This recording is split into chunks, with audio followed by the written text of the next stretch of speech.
I got an ice pack, which by the way, really do put ice on your cheeks and on the areas where you got the extraction. All day, just all day, the first 24 hours, make sure you do it. And I say that because I didn't like the way it felt, and I don't know, I was just weird that day, and I didn't, and I swelled up like a balloon. I mean, we're talking, this cheek was about this big, and my lips went all the way out to here, and my chin was completely squished like this, and then this one was a little bit worse than it is now. This side didn't get too bad because these teeth were a lot more impacted. So do the ice the first 24 hours. Do it. Don't question it, because otherwise you will swell up really bad. I mean, there may have been nothing I could have done to help the swelling I got, because who knows, but I do recommend do it. I didn't. And then that day I didn't want to eat anything at all. I didn't eat anything. I just had water, and I just went to bed, and I woke up the next morning, or no, the first night was a little rough to get to sleep, but in the morning I woke up and I was in a lot of pain, and my cheeks got huge. This is when the swelling really went up. This is day 2. I'd say by the end of day 2 it hit its maximum point, and then kind of towards the end of day 2 I read online that it's a good idea, because I was doing ice on day 2, and I read that online ice isn't going to help you at that point anymore. You should really try heat instead, and that'll also really help relax the jaw muscles and whatnot. So I heated up a heating pad, and I placed it there, and it did help a lot. The swelling started going down. I mean, every time I do it, I swear the swelling goes down a huge amount, and it feels great. So do heating pads after the first 24 hours.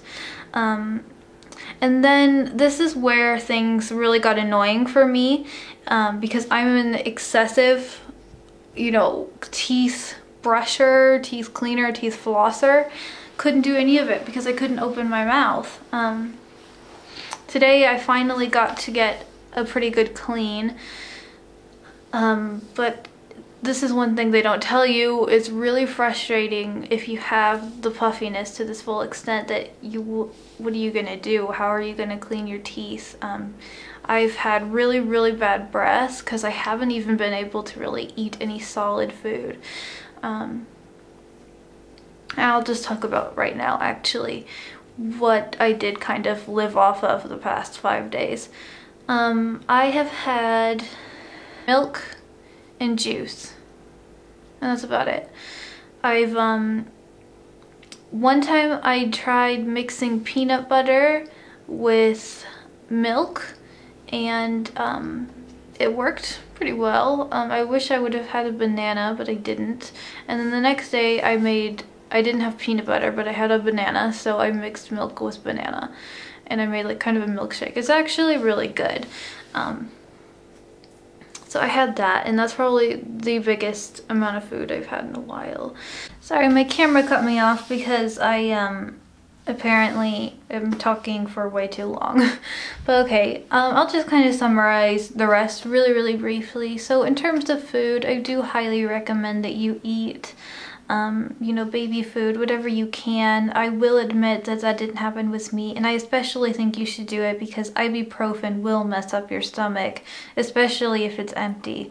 Luckily I didn't feel nauseous, and I didn't, you know, my tummy didn't really hurt me too much, but you know, to be on the safe side, do try to eat whatever you can. And everyone is so incredibly different when it comes to this experience. You know, everyone has different mouths, and some will heal faster than others, some will take a lot less pressure to yank the teeth out. And I just want to let you guys know that you know, the outcome I think will be worth it in the long run. As I said, I had serious overcrowding in my mouth, still do.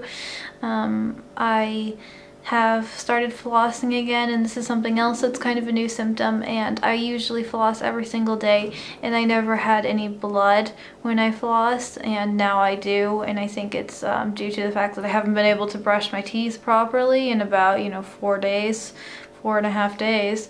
I have been trying, but it's been hard. So if you can't brush your teeth, rinse with salt water, but do not do it the first 24 hours. You do not want to rinse with anything the first 24 hours. Don't mess with anything.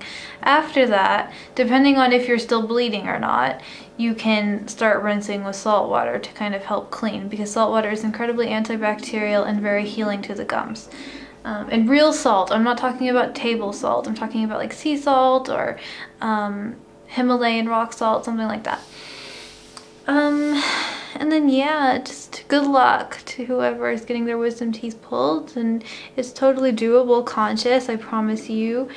And yeah, I think that's about it. And I'm gonna go and hopefully get better before Wednesday, because Harry Potter comes out here on Wednesday in Germany, which I'm really excited, and my husband already bought tickets, so let's hope I get better. And I think so. But yeah, I'll see you guys really soon. Bye!